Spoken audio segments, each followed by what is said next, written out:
Bonjour à tous et bienvenue sur We Do Biz. Nous sommes en direct des universités d'été du MEDEF qui cette année se nomme l'AREF, la rencontre des entrepreneurs français. Et je suis en compagnie de Jacqueline Moreau. Jacqueline, bonjour. Bonjour. Merci d'être avec nous aujourd'hui.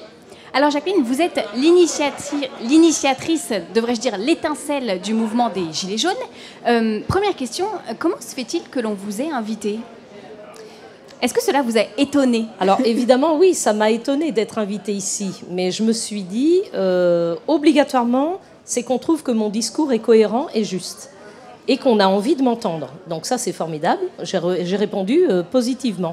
J'avais en même temps une invitation à faire Pékin Express.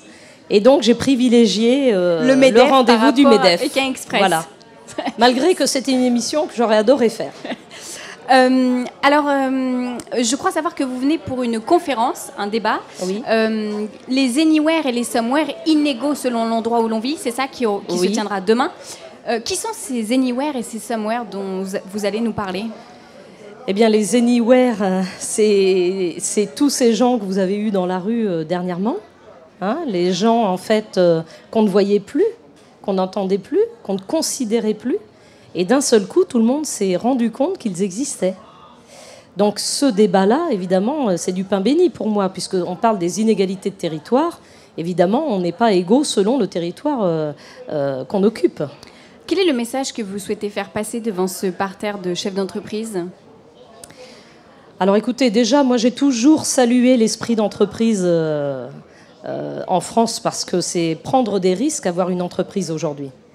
Encore plus aujourd'hui qu'avant. Moi, je suis fille de commerçant, donc je sais très bien quels étaient les tenants et les aboutissants d'avoir un commerce. Et je salue vraiment les gens qui ont l'esprit d'initiative. Et je pense que cet esprit d'initiative, on peut l'avoir où qu'on se situe. On n'a pas besoin d'être dans les hauteurs pour créer une entreprise. On peut aussi, d'en bas, créer son entreprise. Donc, il faut aussi savoir se donner les moyens pour le faire. Est-ce que ça fait un an que la France est coupée en deux par la crise des Gilets jaunes. Qu'est-ce qui nous manque encore aujourd'hui pour sortir de cette crise à la fois sociale et politique ? Alors, en deux mots, c'est très difficile de répondre à votre question. En trois mots, si vous souhaitez. Mais en trois mots, je pense que ce qui manque aujourd'hui... Alors là, ici, on parle des entreprises privées, mais je pense qu'il manque le lien entre les patrons, les dirigeants des entreprises et les personnes qui travaillent pour eux.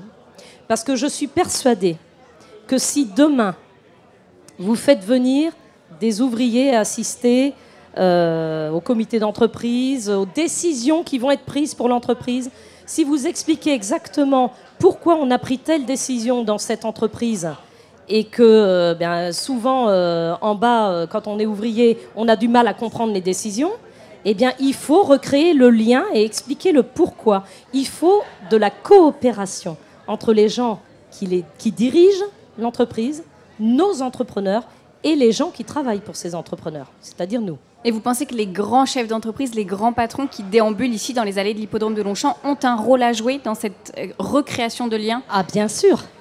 Bien sûr, le tissu économique de la France, c'est l'entreprise privée. Vous pensez qu'il faut encore les convaincre ou qu'ils en ont pris conscience avec l'émergence du mouvement des Gilets jaunes ? Je pense qu'ils en avaient conscience, mais que rien ne les obligeait à faire plus. Aujourd'hui, je crois quand même que beaucoup d'entrepreneurs ont pris conscience de la souffrance de certaines personnes. Et qu'il faut maintenant faire coopérer l'ouvrier dans l'entreprise. Et il faut, bien sûr, moi je milite aussi pour une redistribution de la richesse de l'entreprise. Il n'y a pas que aux actionnaires qu'il faut donner. Il y a aussi toutes ces personnes qui créent cette richesse. Donc il faut les associer aussi aux bénéfices de l'entreprise. C'est ce que voulait le général de Gaulle. Eh bien, ce sera le mot de la fin, Jacqueline Moreau. Merci Déjà beaucoup. Et oui, c'est court, mais vous reviendrez nous voir. Merci. Merci à vous d'avoir été avec nous sur ce plateau.